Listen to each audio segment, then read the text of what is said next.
कहूंगा, अगर आप चाहें तो अभी भी चेक कर सकते हैं।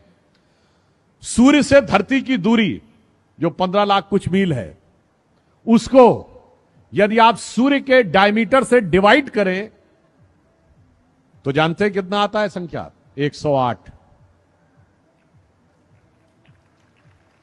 चंद्रमा से धरती की दूरी को चंद्रमा के डायमीटर से डिवाइड करें तो 108 आता है। कहीं कहीं आप देखेंगे 109 पॉइंट कुछ आ रहा होगा। इसका अर्थ क्या हुआ कि 108 is the galactic ratio of our solar system with the two major planets, एक सूर्य और एक चंद्र।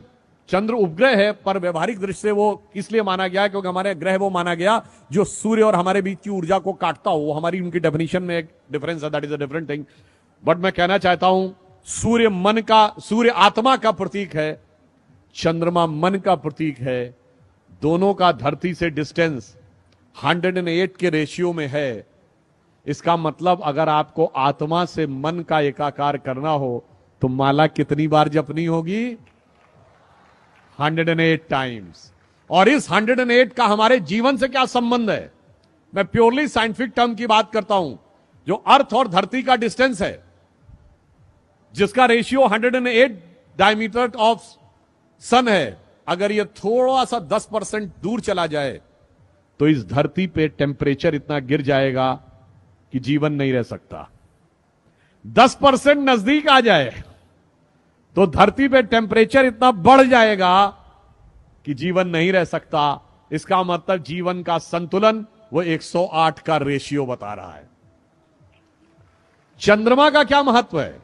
देखिए, हमारी धरती पे जीवन एक और कारण से है। अगर हमारी धरती एक्सिस में स्ट्रेट होती और वो घूमती रहती तो सूर्य की सारी किरणें सेंटर पे पड़ती, इक्वेटर पे। तो इक्वेटर पे तो एक्सेसिव टेम्परेचर हो जाता और नॉर्थ और साउथ पोल पे एक्सेसिव नेगेटिव टेम्परेचर होता, तो भी जीवन नहीं पनप सकता था। परंतु ये 23.5 डिग्री पे झुकी हुई है, इसलिए आधे टाइम जाड़ा, आधे टाइम गर्मी, मौसम भी बदलता है और जीवन का चक्र भी चलता है। वो 23.5 डिग्री क्यों झुकी हुई है? Because of A ratio of the distance of चंद्रमा।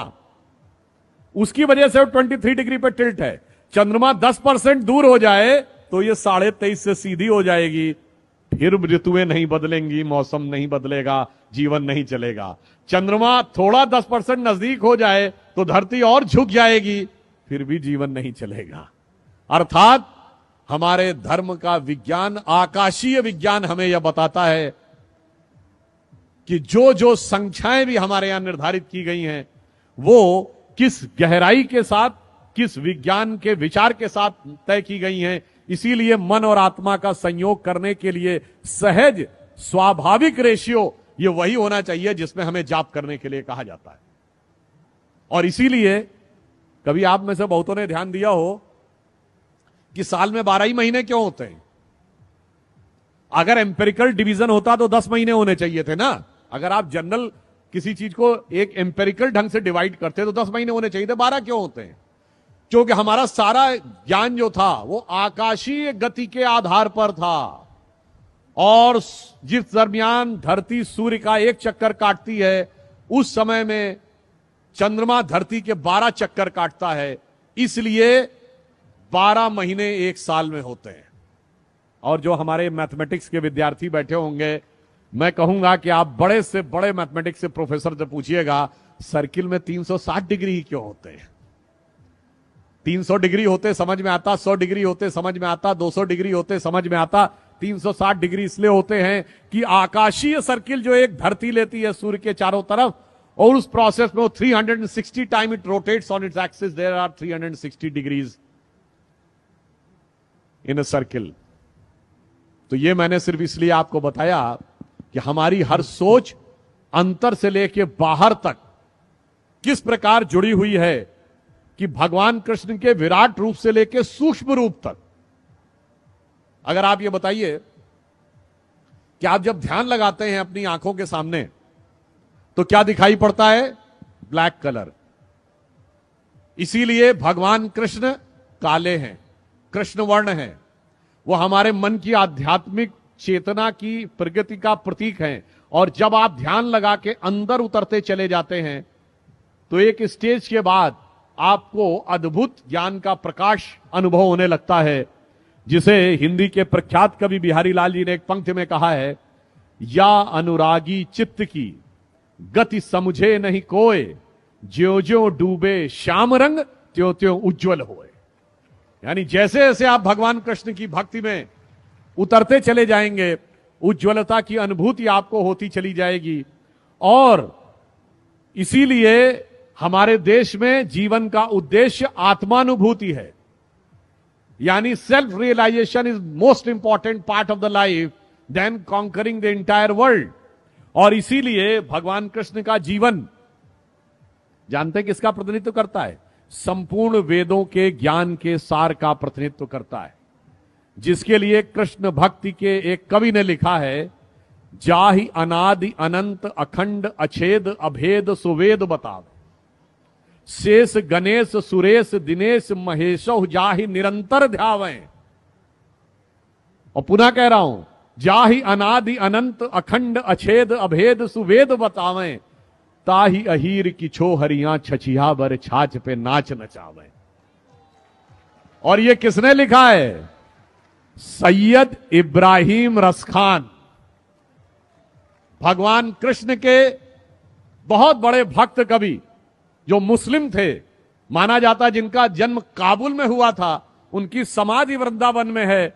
वो आकर भक्ति में ऐसे लीन हो गए कि उन्होंने ये कहा, और उनकी एक बड़ी प्रख्यात कविता है, आप सबने सुनी होगी, कि वो कहते मेरा अगला जन्म हो तो मैं कृष्ण भक्ति में ही रहना चाहता हूं। अगला जन्म मनुष्य के रूप में हो तो ग्वाल बालों के रूप में, अगर पशु के रूप में तो नंद बाबा की गायों के रूप में, पत्थर बनूं तो गोवर्धन पर्वत के ऊपर, और अगर पक्षी बनूं तो कदम्ब के उस वृक्ष पर, कालिंदी जमुना जी के तट पर, जिसके नीचे कभी भगवान बंसी बजाया करते थे। तो रसखान कहते हैं, मानुष हो तो वही रसखान बसों ब्रज गोकुल गांव के ग्वारन, और जो पशु हो तो कहा बस मेरो धरो चरो नित नंद के धेनु मझारन, और पाहन हो तो वही गिर को जो धरो कर छत्र पुरंदर धारन, और जो खग हो तो बसेरो करो कहूं कालिंदी कूल कदम्ब की डारन। आप सोचिए कितना बड़ा अंतर है। अभी मैंने पढ़ा था कि बहुत बड़े बड़े विदेश के लोग आपकी इस्कॉन की संस्था में आते हैं, भगवान कृष्ण की भक्ति में लीन होते हैं। मैंने रॉबर्ट ओपेनहाइमर से लेके कईयों के उदाहरण दिए। महत्वपूर्ण बात क्या है? आपको दुनिया में कोई दूसरा उदाहरण नहीं मिलेगा जहां उस धर्म संस्कृति को न मानने वाले व्यक्ति ने उस भगवान के प्रति इतनी श्रद्धा व्यक्त की हो। और उससे बड़ी बात यह है, उससे यह भी नहीं कहा गया हो तुम कन्वर्ट हो जाओ। यह हमारी ज्ञान की गहनता और विचारों की उदारता का प्रमाण है।